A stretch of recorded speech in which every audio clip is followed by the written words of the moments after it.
So just pray. I'm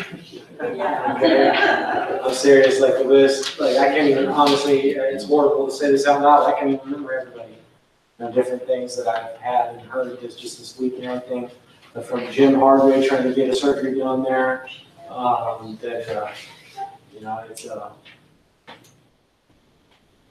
it's a situation that went from painful but not scary to something that can become very, very, very scary. And so pray for him there. We had Yvette with her back and something else there. There was, again, guys, the list, if I could remember all of them, the list would be long. All right? Will, my old wife's back has been killing her, and we don't really know why. There's nothing. You guys, again, I know that there's many of us in here that's having to deal with some things as well. So I mean, just there, God's got it all, though, and this world is cursed, and sometimes we just got to deal with things. It's the way that it is. One of these days, the hope of glory, we'll no longer have to deal with those things anymore. Amen. And until then, just keep on trudging and moving forward and praising our Lord and Savior for every day that we do get to have. It's an opportunity that we might bring the gospel to somebody else and bring some light into this darkness. So I hope that be a prayer for everybody that they would have with me tonight, for all of us. Yes? Yes. Pray for the Diamondbacks. They've lost 6 games in a row. But the Suns got the first overall pick in the NBA draft for the first time ever in history. Yes, they got it. I don't know if they're going to go after Aiden. There's 4 guys that are pretty much considered like the top guys, and who the only person I've seen play is Aiden out of those 4. And I love him. There was another guy in the Final Four that I got to watch that I was very, very impressed with. That was also good. He was more of the typical power forward. Bagley. Bagley. Is that who it was? I was very afraid from Duke. Yeah, I was very, very impressed with that young man too. But that doesn't mean he's a top 5 type pick. But the Suns also have a landslide of extra picks. So I would really, really love for them to take the number 1 pick and then trade down, because they have enough picks to do that, to actually get back into the top 5 again. And for them to take 2 of the superstars, I think would be awesome, because they don't need 10 players to have 2 superstars with them. And if nothing else tonight, for the first time in quite a while as a Suns fan, I have hope that they're going to be something. And I mean, just to be honest with you, I mean, there's been no reason to have it. I mean, like, we got some great players. There's been no real reason to have real hope that we're going to be able to do it. And so this is the first time for the Suns, as a Suns fan, in probably a decade, that I've had something to go, yeah, and just to have the luck of actually getting that lottery. Don't know, the Suns' luck has never been good, ever. We have never gotten a break. What's been before that, we literally have never, ever gotten a break. It didn't matter if it was in a playoff game, a technical foul should have been called, was not called, a foot on the 3-point line, they called it a 3 anyways. I mean, like, every little thing that could ever go against seems like it always had. So I thought that was pretty cool. I didn't take a turn on yet. He has me live over there. I'm talking about something. All right. But anyways, guys, for me, that was pretty cool today. I just couldn't help but, say that. If you're not interested in it, then I'm sorry to eat up your 2 or 3 minutes here. But I'm very, very, always been an avid sports fan. I've always enjoyed that and appreciate that, and the athletes and everything they put forth and put into it to give me a little reprieve and to be able to enjoy something. It's one of the few things, news-wise, that I actually can watch and listen to, because it is what it is, versus a lot of the other news that just is nastiness nowadays. And so at least with a score is a score at the end of the night. So I've always kind of enjoyed that about sports. But anyways, so guys, anyways, that all aside, I do love everybody, and I'm thankful for this moment that we have together right now. Please keep all the teachers in prayer, as well as the students. This is our last week. And technically not, we have next week, Monday and Tuesday, but today literally is the last 5 days of school that we have left from this day going forward. So this is our last full week in that sense of 5 days of school days. So be in prayer for us. We got plays that are rocking. Stress levels are at an all-time high for a lot of us, which is normal. Kids are going through finals right now from 5th through 8th grade. We're going through finals. So, it's a lot all all at one time. It's just happening. So keep everybody in prayers, keep all the kids in prayers. Anthony's even back there shaking his head yes. It's a big moment for a lot of them and for their future and some of the scores it's going to mean what they can present going forward. So, it is really, really big for everybody. And so pray for that and pray that we're able to enjoy though and have fun, students and staff, through these last few days, okay? And for their parents, there will hear the messages. In these plays, yes, most definitely. Maybe coming to you. Yeah. And remember, it is pretty sweet. We have, I think it was 6 different families whose parents have came this year, and most of them are continually coming this year, which has been the biggest year as far as numerically from parents from our school that had never come, that have been coming. So that's really exciting to me, to be honest. And then pray for us for next year, for all the teachers, because we're wanting to do a lot of changes that will be very, very good, I believe, and a lot of fun for the kids. And but it's hard when you're changing things up. It makes, when everything's just simple and stays the same, then it's easy just to walk through from day to day. When all of a sudden you start changing things up, then it can be kind of scary. So just be in prayer for everybody. All right, guys? Like I said, throughout all the church, all right? All the elements, pray for everybody that's out there, all right? Good on all of that? All right, guys, we were in, chapter 12, I do believe.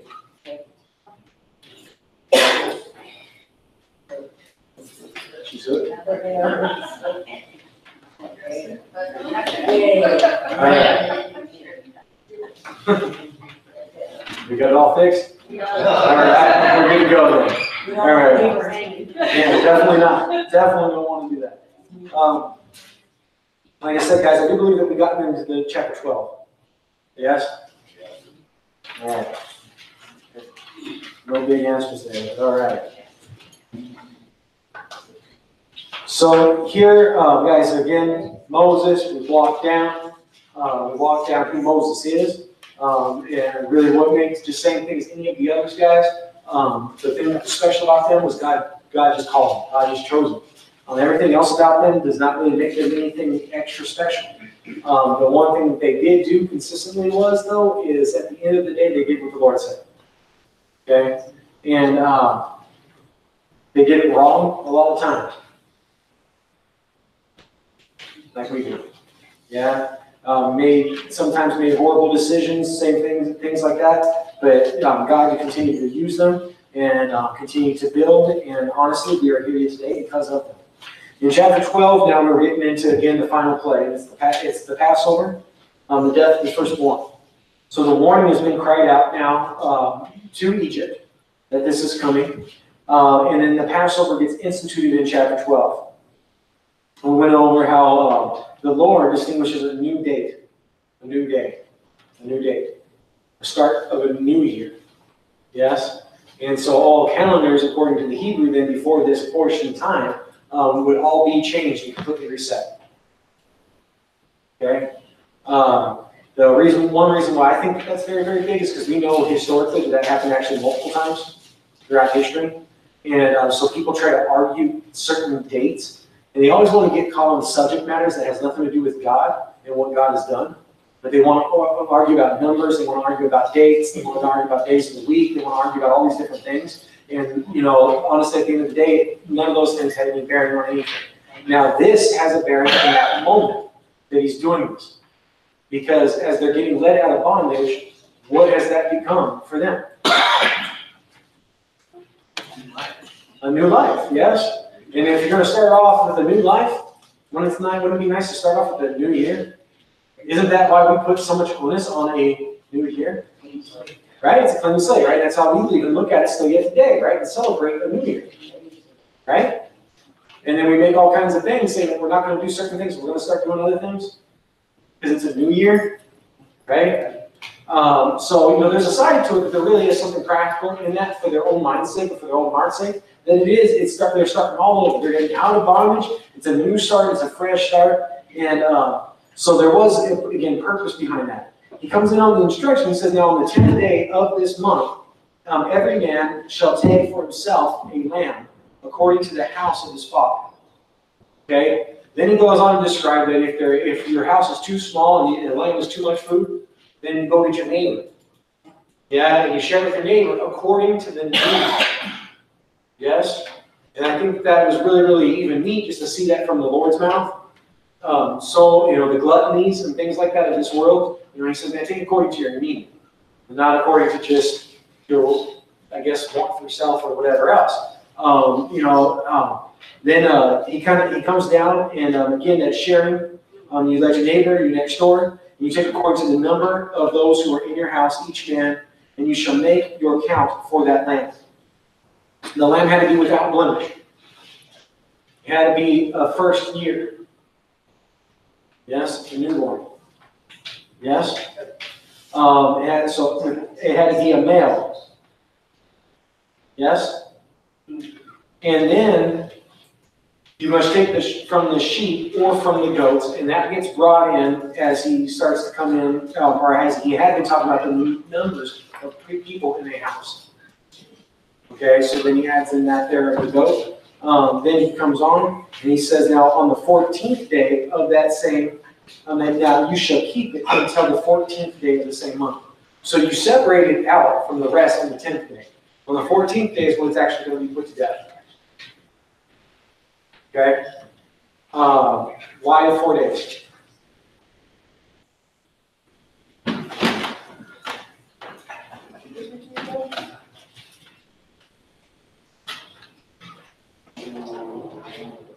The only thing I thought about was, hey man, you're getting fattened up. How much can you get a little that to eat? No, I have no idea. I'm sorry. I like to eat. But no, I really don't. I just thought it was kind of interesting. On the 14th day, then it says that then the whole assembly of the congregation of Israel shall kill it at twilight. So right as the sun is being set, it should be killed. Yes. They take the blood, put it on the doorpost, and then again on the lintel. Roasted in the fire, everything. Entrails, everything, the whole entire thing goes into the fire. Okay? Representation of that is because when Christ died, he didn't just die a little bit. There wasn't just some pieces that had experienced God's wrath. It was everything of Christ that had experienced it inside and out. Yes? And so that just said that lamb also was not spared one bit, but after his blood was shed and poured out. Yes? And if you remember, so you have the two doorposts, yes?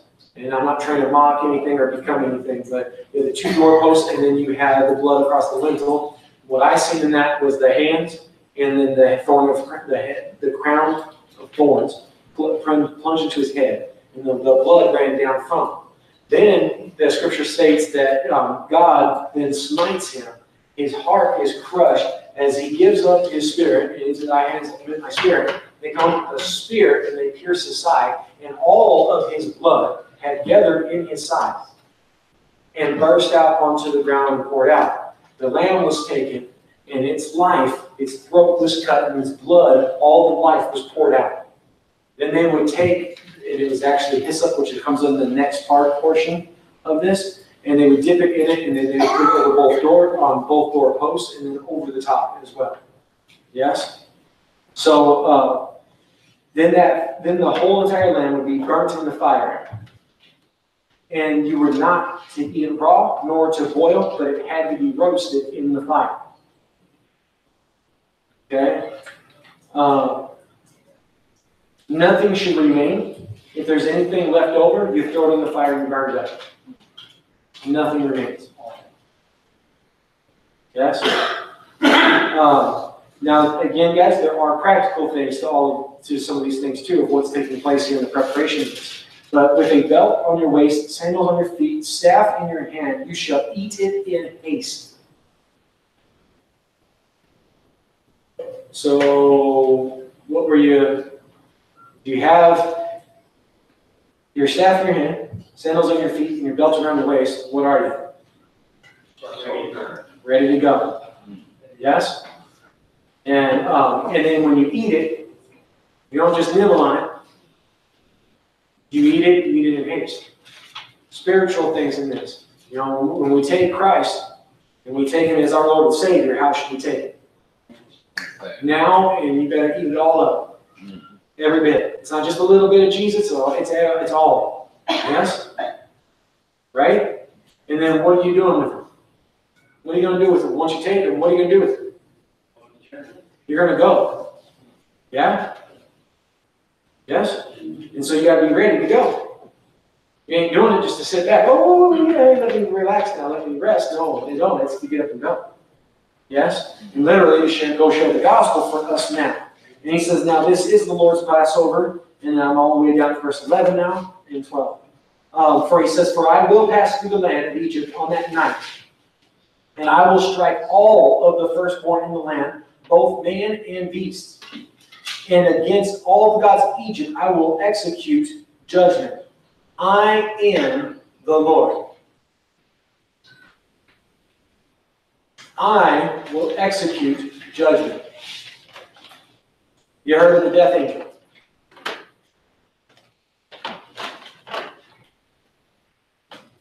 No? It's actually scripturally, there's reference even to this happening, being referred to as the death angel. Who's the judge? God is. He brings life. He takes. He's God. He is God. He is the I am. He is the Lord. It's Him. It ain't us. It ain't nobody else. It's Him. It's the way that it is. Yeah? And He's going to execute judgment. If anybody else wants to think that it's another way, then His judgment's going to come.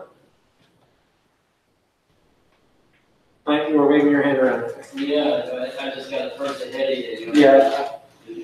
All the gods of Egypt, against all the gods of Egypt, when you pointed out that Egypt represents the world, and anyone not submitted to the Lord is acting as their own God, God themselves. And you realize it too, not only just, and yes, it is to the Lord, but it's to, His instructions here are simple. I'm providing a way in which your judgment can be passed over. Yes? Just do it my way. All you got to do is do it my way.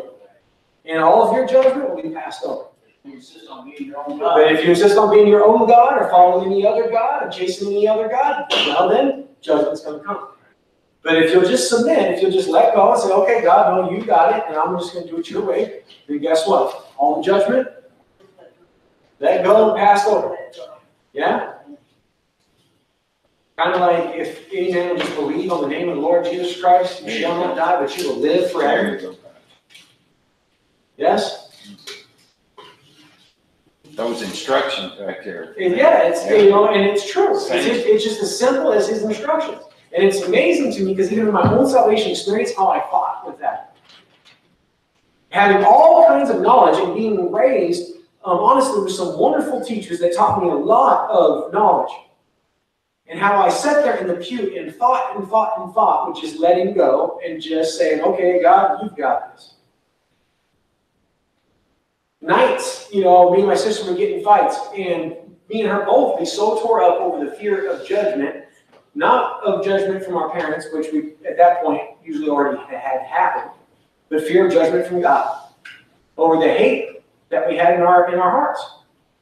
And I remember us having conversations about it as young children, and fearing God, knowing all these instructions that God says, having knowledge of them, but the difference between submitting and believing them and having knowledge of them is two very, very different things. And how I, even in my own experience, just battle with that was sitting right here. Yeah? And it was amazing and sweet, but finally it was just that way. And honestly, I didn't think it that way, it just was that way. And next thing I knew, my feet were moving.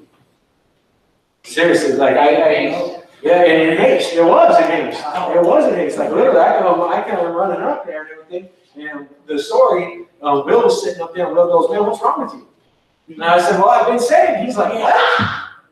And that's how much of a shock it was, and how haste in that sense is the haste for haste. Yes? Yeah, well, that made me have another thought there about Will. The reason Will said what is because his assumption was Roger's already saved, and I think that's what we do a lot. At times I've done that several times too. Yeah. Crystal's one right there, where she came forward confessing Christ.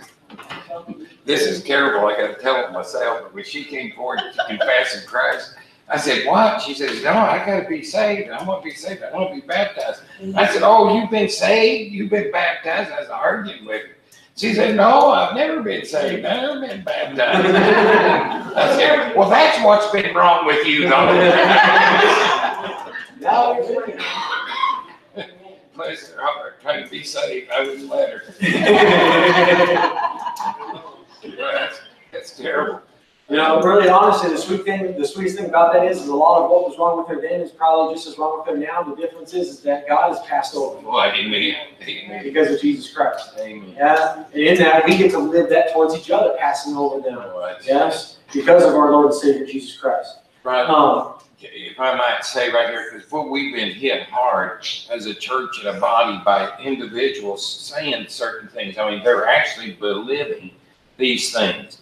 And it's things like, well, I don't need to do this. I don't need to go forward. I don't need to be baptized. You all understand what I'm saying, right?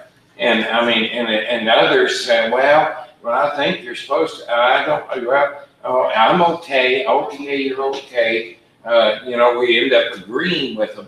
And then they go take another step. Man, I don't need to come to church. I watch YouTube. Oh, I talk to some people that's members of the church. That this is starting to be a real thing that is really profound. And guys, if you listen to that text right there, man, God's precise. Man, if you want to pass And also, if you realize another thing, is every single one of these things, he tells Moses and Aaron, now you say this. Yeah. You say this to the people. You speak the truth. You say that it's this way. And that's one thing that all of us have heard those sermons, or most of us that are sitting here have heard those sermons. You know what? It doesn't matter. It doesn't matter anything else. When it's not about us, man. There's what God said. You speak the truth to that.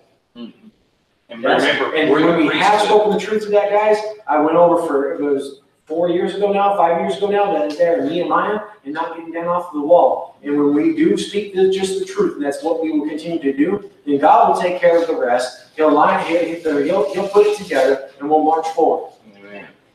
Amen. Now the blood shall be a sign for you and on your houses where you are. And when I see the blood, I will pass over you. And the plague shall not be on you. I will pass over. The Lord God, I will pass over you. And the plague shall not be on you to destroy you when I strike the land. It's coming, but I'll pass right over it. So this day shall be to you a memorial, and you shall keep it as a feast to the Lord throughout your generations. You shall keep it as a feast by an everlasting ordinance. 7 days you shall eat unleavened bread. In the first day you shall remove leaven from your houses. Whoever eats leavened bread from the first day until the seventh day, that person shall be cut off from the church.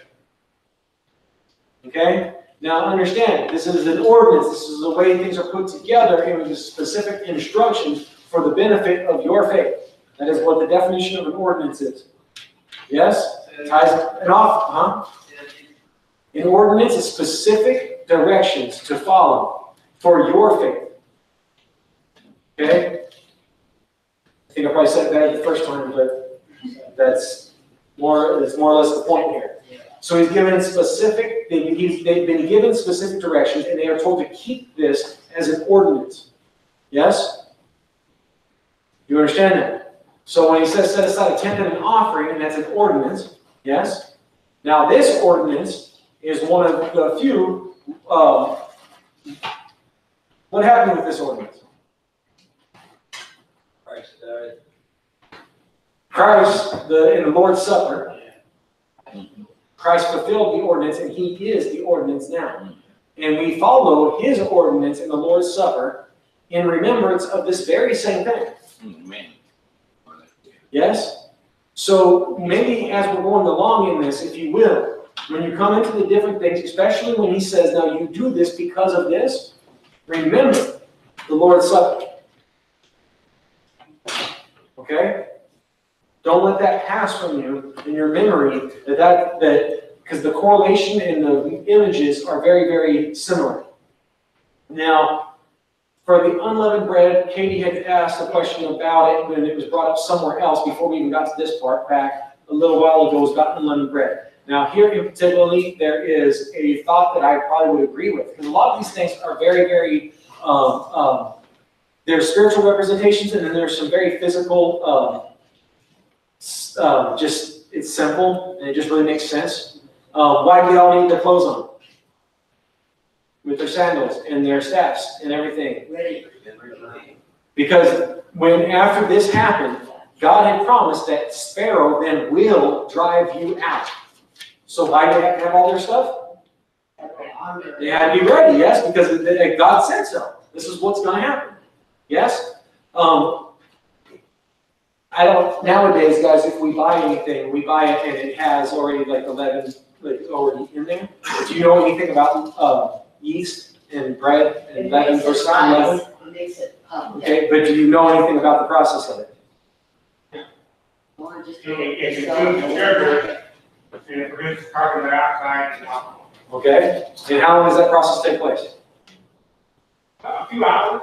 Usually it actually takes a few days for yeast to actually set into a full, to a full lump. So you usually start off with a little tiny bit, and then you, Burn it down. and then you knead it, exactly, and so it takes days to go through that process, because as he said you put a little bit in there, and then it doubles, and then you break it, and then you continue to work it, and it actually will continue to grow, and it was something like about approximately 7 days for that to take place. Now, the flip side of that is that if you put it in there, you have to let it do what? You have to let it rise. Yes? So if you had to have bread ready to eat for your journey, and you had to knead that bread if you put yeast in it, by the way, you do not have to knead it if you do not. Yes? So if you're getting ready for a journey, what's the best way to have it? Leaven? And try and get it to raise real quick and try to work it all and do all of that? Or is it better to have it unleavened? Yeah? Well, if you got all your stuff packed up and your bowls and everything else packed up, then working that bread, how are you going to do it? If you're all walking through a desert, it's all nasty and dusty and dirty. You understand? So like a lot of it is actually very, very common sense. But the representation behind these things are very, very big in the remembrance of what took place on that day. Why is it symbolic of corruption? It is. It is because of the rising up of oneself, the ego. Yeah. Okay? Exactly. So, which is a representation on the spiritual side. I'm talking, right now what I'm trying to talk about is the physical, practical side of why God had this done practically. Because there's tons of spiritual representations in every single one of these, but there's also a very practical reason in all of this. Okay? The practical side is that, you know what, if you didn't have time to sit there and work the bread. It's just as simple as it is. Okay? Very, very practical. And then the thing is that in the remembrance of it, though, as an ordinance, then you would repeat those same things, just like in the Lord's Supper. Yes? Does the elements themselves actually do anything? Or is it the representation of what it did on that night and what it meant on that night? And what still means that for us now. Yes? What? It just, your illustration, I never thought of it in that light, but the I, the me, if we're not careful, we sit there and we're always working, needling the I, the me, the selves, and thinking that's godliness, when in fact we're letting everybody die and go to hell all around us, and the fact is that Jesus has made us right. And instead of going with what he said, we go with that, we're going to work something. Isn't that amazing? And the whole entire time you're sitting there still in bondage without ever leaving. Yeah, not leaving. Yes, that's what. Not So leaving. you're sitting there playing with that instead of walking. Yeah. Yes, Guys, let's push it up here. You should keep it as a feast of an everlasting ordinance. He says, now on the first day you shall be it that there shall be a holy convocation, and on the seventh day there shall be this holy convocation for you. No manner of work shall be done on them. Yes? But that which everyone must eat. So the only work that you had to do for the 7 days of the Passover was cook and eat. It sounds like, exactly, that's what I was going to say, Bob. That's our kind of work, ain't it? Sorry. Okay. Again, I like to eat. All right. You shall observe this as the feast of the unleavened bread. For on the same day I will have brought your armies out of the land of Egypt. Therefore you shall observe this day throughout your generation, an everlasting ordinance, in the first month of the 14th day of the month at evening, and you shall eat unleavened bread until the 21st day, so 7 days, that you'll do this. For 7 days no leavened bread shall be in your houses, since whoever eats what is unleavened, that same person shall be cut off from the congregation of Israel, whether he is a stranger or a native. What does that mean?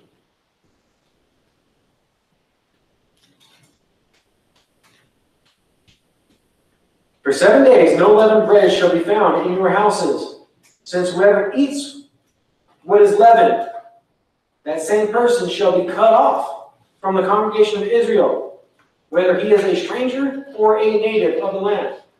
What does that mean? Nope. It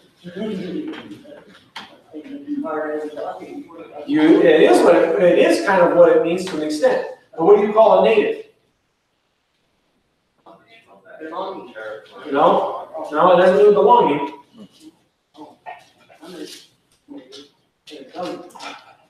Okay, if you're native to Arizona, then what does that mean? What did you say, Jake? You were born there, you were raised there, you've always lived there, yes? And if you are, then the other, which was what? A stranger to that land, then what would that mean? You're a foreigner. What does that mean? Not us. No, it doesn't mean you're passing through. It just means that you were not born there. That's all it means, that you weren't born there. Guys, it ain't that difficult. What's a foreigner? A foreigner just means they can be living there, that could be their new home, that could be where they live the rest of their life. But they're not from there. You guys, I mean, and it's not that hard of a thing, really. I mean, you just think about it. I mean, that's the games that we play all the time, is it not? I mean, and you guys think there's nothing really wrong with it. But, when I was in Hawaii, I found out really, really quick that there's Hawaiians, and then there's everybody else that lives there. And they're all called Howlies, because they don't treat you any different in that sense. Kind of, sort of, but not really. Like, you are still, like, if you live there, even if you were born there and you're raised up, that doesn't make you Hawaiian to them, because it's actually literally the bloodline. Yeah. So for Israel, didn't they kind of believe some of those same things? Yes. Right, about the bloodline side to it. Right. But what is the other important part to this conversation? Why has this thing been said? You got natives, and then you got strangers or foreigners.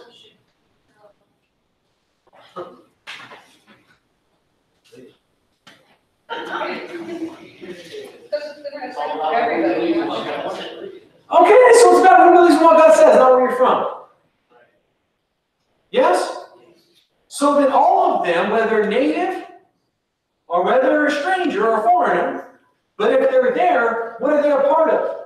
Because his statement is that they then shall be cut off from the congregation. So what are they a part of? So it doesn't matter where you're from. You're still, once you come to faith, what are you a part of? Yeah?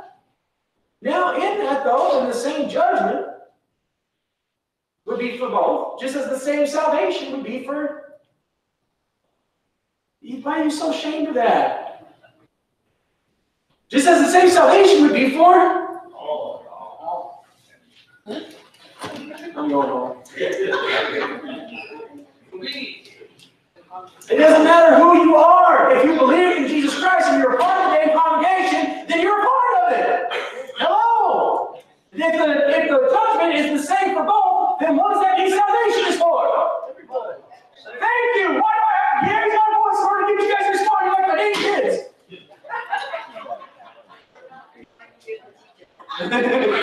No, guys, I mean, we shouldn't be ashamed of that. No, the salvation is for who? It's for both, for everyone, yes? Hey guys, do not think for a second because Jake was born here that his salvation is somehow greater than somebody that just gets saved tomorrow. Or that it's more assured for him than for them, or vice versa. Anybody can slip in a moment and lose their soul.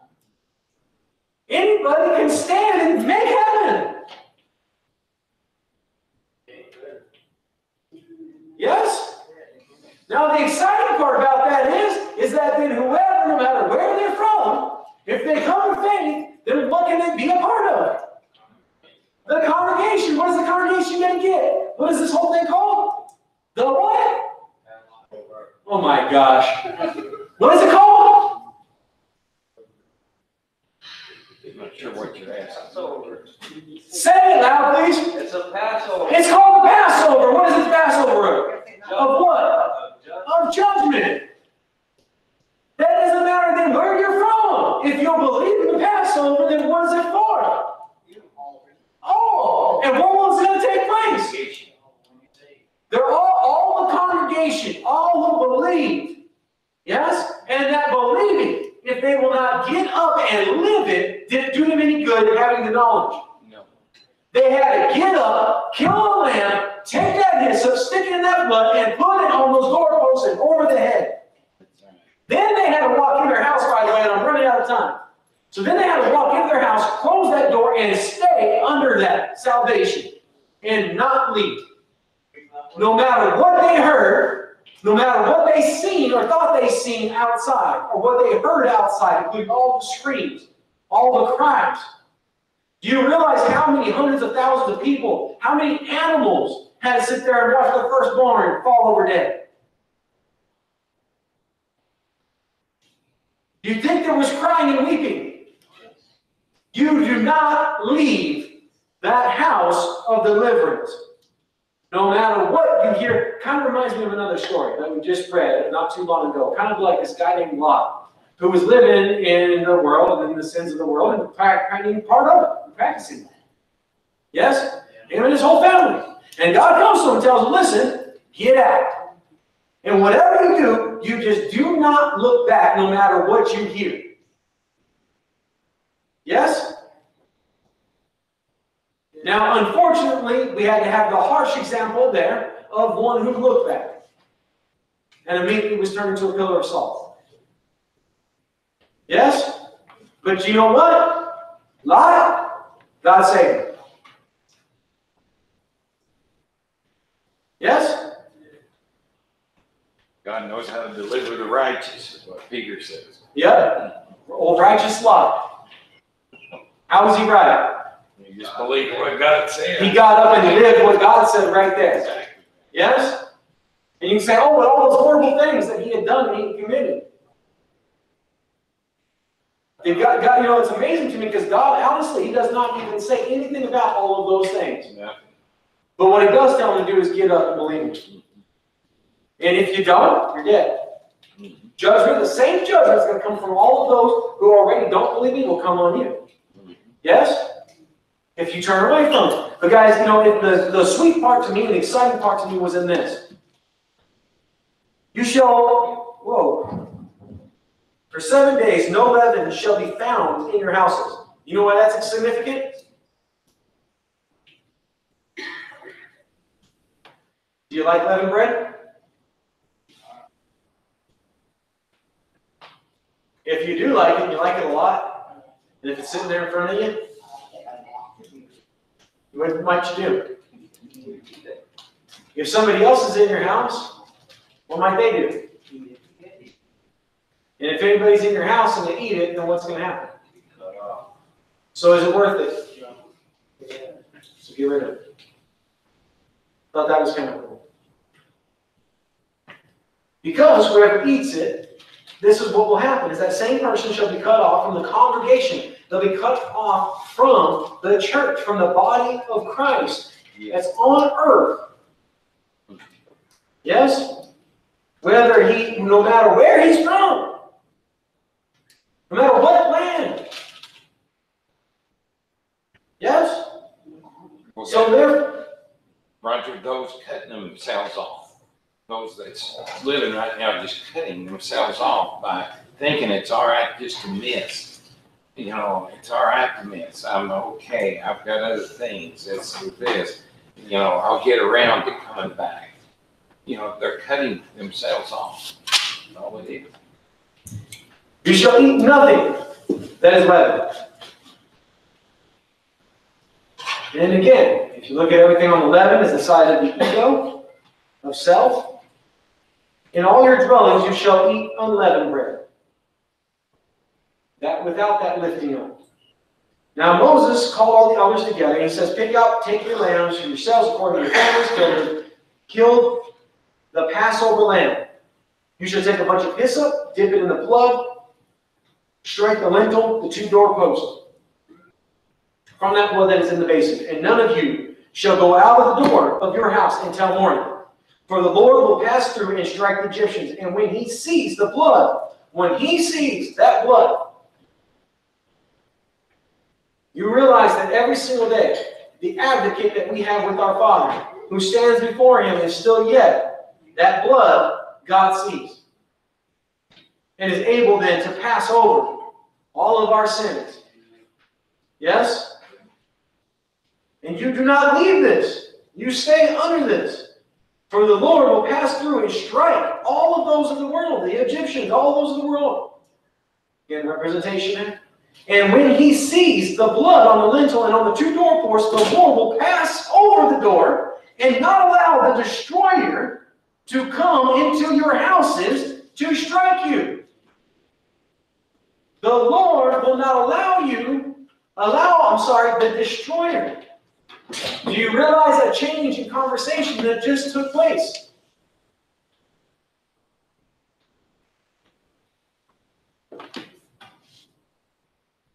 What just changed in the conversation?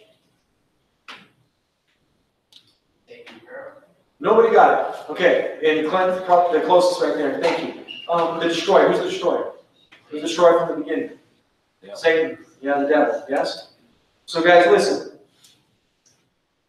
God himself tempts no man, but does he allow man to be tested?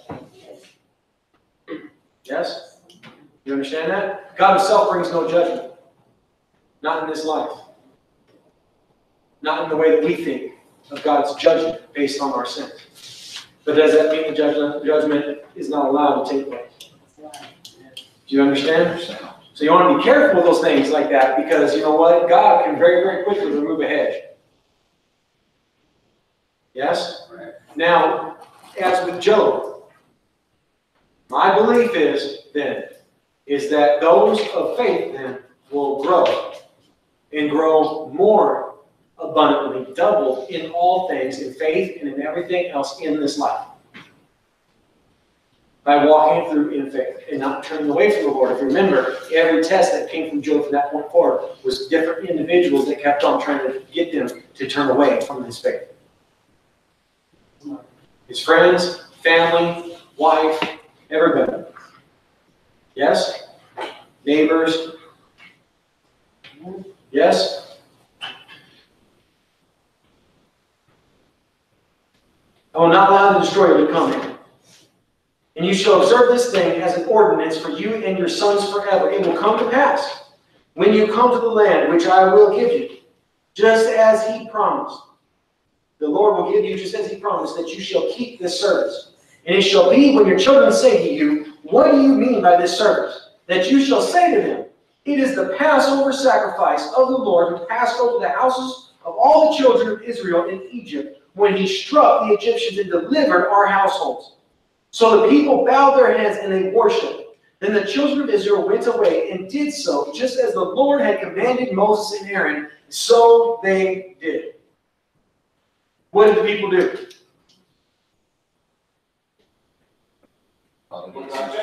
Thank you, Murph. They did what God said.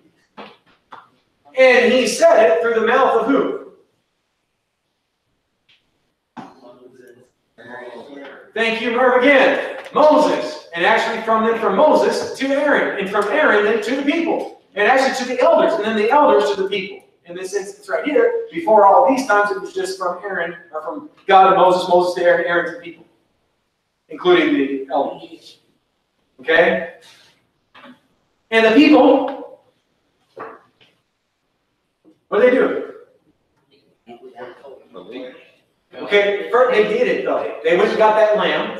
They did it. They did it. They did it. They did it. They did it. They did it. And guess what? What do we call that? When God says something, and then it's done, what do we call that? Belief. I'm sorry, I heard a few different things, but belief. But it's called as believing. They got up and lived it the way that God said to live it. Amen. Yes? Have they ever seen the Passover before, by the way? No. Have they ever seen judgment come like this on the firstborn of anything and everything? No. No. So what do they have to live it by? They. Faith. Thus, heroes of faith. Yes? Oh, it was easier for them than it is for us now. Seriously? No, they didn't even have these testimonies. They didn't have these testimonies. They didn't have these written words. They didn't have these experiences. Do you get They that? didn't have the Holy Spirit. I mean, No, well, that's true. No, they didn't. They had to just base it just off of what a word was. Ask them. Get a few examples from the plagues. Yes, they had a few examples from the plagues, but don't believe for a minute that that made any difference in the sense in the end of it. Because this is why I say that is you know what? I've seen people go through all kinds of plagues in this life, and then they would still not turn and just love the Lord and just live it God's way, no matter what it was, no matter the destruction, no matter what else was going on. And then they would sit there and say, because that whatever, and it's crazy to me how sometimes, guys, when we're walking in the Lord, how the little bad things we'll see and we'll make them so big in our minds. And it's amazing to me on the flip side how the lost sometimes will take little tiny good things and then say, oh, no, I'm fine, look at this little tiny good thing that took place over here. Meanwhile, there's all this destruction that just got laid out over there. And it's amazing to me, like, the difference, like, in the view of those things and trying to justify certain things, which, again, what we need to do is just not play God with it, just love Him, believe Him, and just walk. Jay. I love that before he says, you have the blood on the post and stuff, and then whoever's in the house, whoever's in there, you know, it's going to be saved. I love that. And later, when he makes the distinction between the native and the strangers, you know that either one, it could be Egyptians or, of your walk, they're right there at your house. And- they can be there. And come on, understand this, guys. Sunday. Understand this, guys. There was not just the Egyptians. It wasn't just the Hebrews that were in Egypt. You had people from all over the world. Yes? That would have been exposed to many different cultures and religions. And if any of them would drop all of that and just get in the house, what were they? That's saved. Saved. Yeah, that'd be. Okay? And then also, by the way, this instruction was given to all of Egypt. Just like, if you remember in the hell one in particularly, it says right there that many feared, believed the Lord, and they told not only their friends, but their servants to get themselves and all of the animals inside. Some stinky houses. Ours, I heard, was stinky today. So there's stinky houses with all the animals inside. Okay. They all got delivered, by the way, and that was Egyptians and everybody else that was out. Yes? This right here, the same thing is there for everybody once again.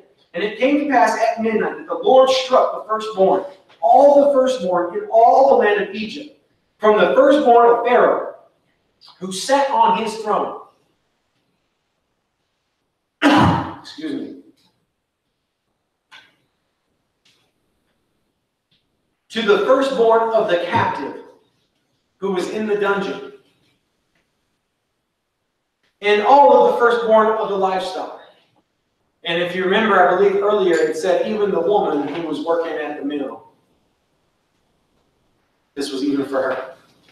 That she could have this Passover if she would just follow too. I believe that was earlier. So again, the point is that it didn't matter. It didn't matter who you were, it didn't matter your economic status, it didn't matter what house you were in, it didn't matter. Like, this is for everybody. So Pharaoh rose that night, and he and all his servants and all the Egyptians, and there was a great cry in Egypt. For there was not a house where there was not one dead. Then he called for Moses and Aaron by night, and he said, rise, go out from among the people, both you and the children of Israel, and go and serve the Lord as you have said. Also, please take with you all your flocks and all your herds, as you have said, and be gone, and bless me also. is an amazing moment right here in many different things. For the first time, Pharaoh, just as God has said,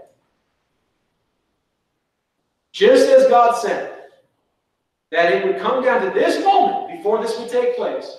This is the first time that Pharaoh said, you know what, you go do exactly it the way that God said go do it. You, everybody with you, all your herds, everything else, you go. You go worship your Lord. This is the first time. And all the other times, he asks for them to intercede on his behalf to remove the moment of that plague. And this is the first time that Pharaoh asks for a blessing.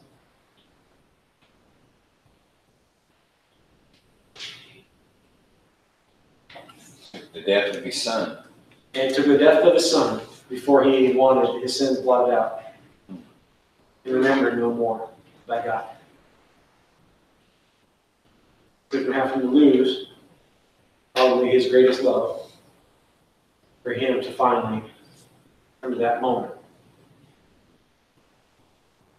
It reminds me of a sermon like that. What does it take? What would it take? Yeah. It's a good question to ask. It's a good question to ask yourself is what would it It's a take? good question to ask those that are lost. That Yes, you're it talking can. Yeah. to. And what would it take? And us with our immediate children, our grandbabies,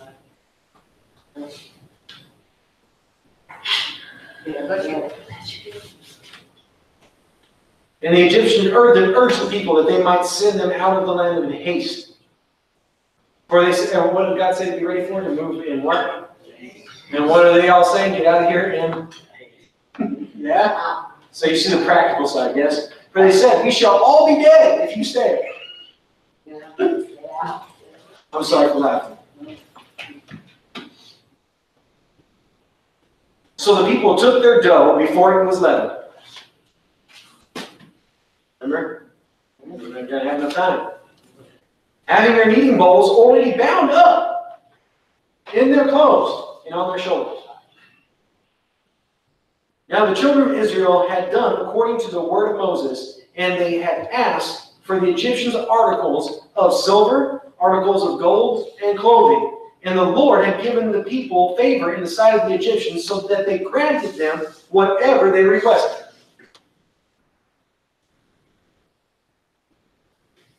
Thus, this is how they plundered all of Egypt.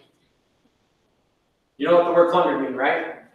Usually a term used in war in which you go in and you kill anybody who could fight against you, and you take every single thing from them and just try to leave them with nothing, with absolutely nothing. And you gain your riches by plundering. And you gain your strength by plundering and taking all of their goods. And you leave them with no ability, no hope to be able to survive. That's the idea behind it.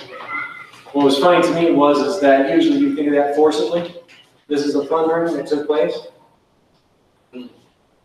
which they didn't even have to do anything for. They didn't have to fight no battle. Who already fought the battle for them? God did. Yeah? They didn't have to try to tear anybody down. You see that? They didn't have to try to beat somebody. They didn't have to kill nobody. They didn't have to kill nobody. They didn't have to do any of those things that would normally be the world's way about going about these things. When the children of the Israel journeyed, they went from Ramses to Succoth, about 600,000 men on foot besides the children. A mixed multitude went up with them also. Just was said. What does that mean? All kinds of people from all over the place that had nothing, Egyptians, you had this ones, that ones, you had a little bit of every single kind of people. And what did they do? They went with them. Yeah? Pretty exciting, yeah? They went up with them, and all the flocks and the herds, and a great deal of livestock. And they baked the unleavened cakes of the dough which they had brought out of Egypt, for it was not leavened, because they were driven out of Egypt and could not wait for that leaven. Yes? Nor had they prepared provisions. They didn't have time to prepare provisions for themselves. Now the sojourn of the children of Israel who lived in Egypt was 430 years. That is how long they were in captivity. 430 years.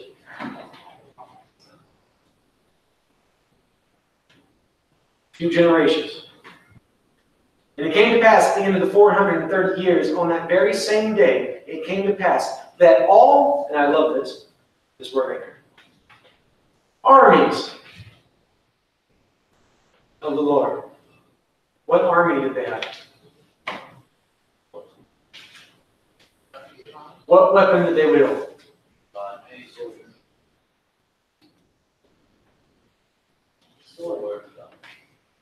Two Latona boys.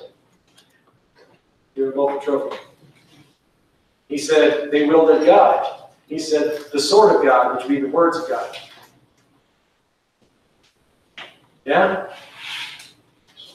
And what were they? An army. And what did they just do?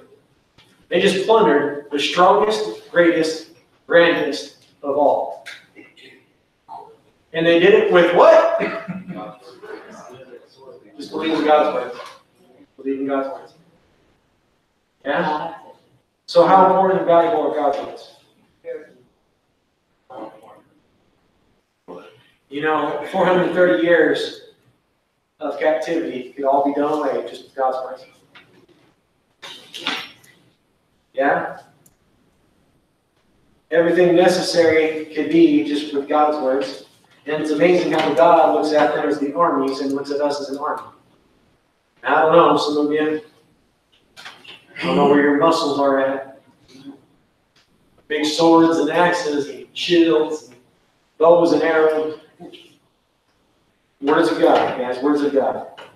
It is a night of solemn observance of the Lord for bringing them out of the land of Egypt. This is that night of the Lord, a solemn observance for all the children of Israel throughout their generations. So guys, I'm going to end on that. This night is a solemn remembrance, observation, to look upon and consider. All the children, the churches of God, throughout all the generations that have been and that still yet will be.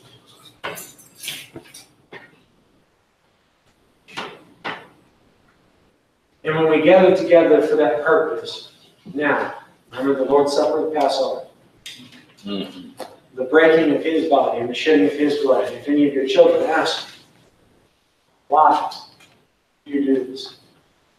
You can tell them, because the Lord, with a strong hand, delivered me out of judgment, out of bondage, and brought me to a land that is filled with milk and honey. If any stranger, which we haven't gotten to yet, comes into your house and asks, why do you do these things? You can tell them, because the Lord, with His strong hand, delivered me from judgment and captivity, all the way to a land of milk and honey.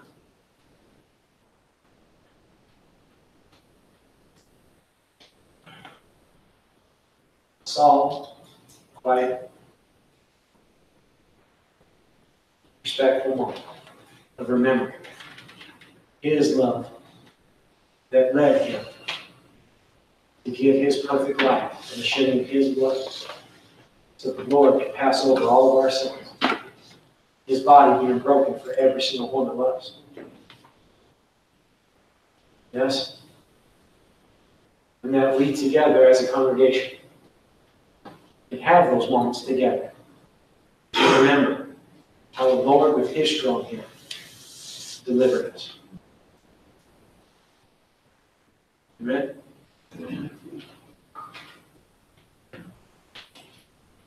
All of you who are here tonight, I thank God for you. Thank you for putting up with me. Pray that through these words that God might just strengthen your heart. Strengthen your heart for that of your own faith. And strengthen your heart that you might be ready with your sandals on, your belt on, your staff in your hand. walk and to share the gospel that many other nations and all kinds of people, no matter what they are, where they're from, might walk along with us. It's our journey, where it will end for us that continue to walk, just as all these heroes of faith. We will end up in the land of milk and honey.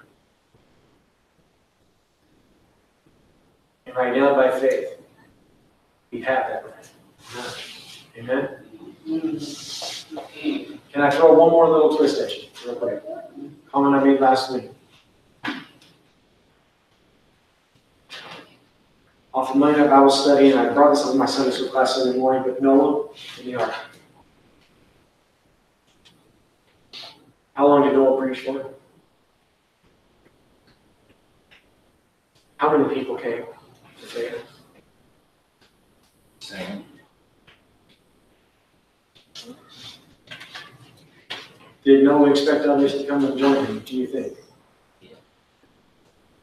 You know, if you share the gospel to somebody, do you expect them to believe? You should. Noah did it for 40 years. Did anybody come? Did he ever let that discourage him and make him stop swinging at him? No. And I'm just going to tell you, you're wrong. Yes, you are. You are dead wrong. Did 10 people come because of Noah swinging the hammer? Did 100 people come because Noah swung the hammer? Yeah. 1,000 people? 10,000? Yeah. About multitudes and upon multitudes. We are here today and it's continued from the time of Noah. So even though Noah did not get to see it the way that I'm sure Noah would have loved to have seen it in his 40 years, it does not mean that those 40 years were in vain. And his walk was in vain. But even though Noah, just like Abel, being dead, faith still yet speaks. Yes? So guys, you know, I think it's a real reality for all of us as we get older. We look at our lives and we wonder about this and about that and values of certain things and everything else. You know, try to be careful not to fall into too much. Because you don't know. You have no idea what God's working. And we might be working for generations after generations after generations because we just keep on building that wall as Nehemiah or smooth that hammer as Noah. Yes? Or keep on walking up to the pharaohs of this world and say, man, you know what? Let my people go. Yeah? It doesn't always happen how and when we want to see it, the way we want to see it. But it doesn't mean it ain't happening. Yes? So do not let your heart be discouraged, but rejoice. Today is the day that the Lord has made. Be glad in it. Glad in it. I love you guys. So if anybody asks you why you do all these things, what can you tell them? They say, why do you go to church on Sunday? Hey,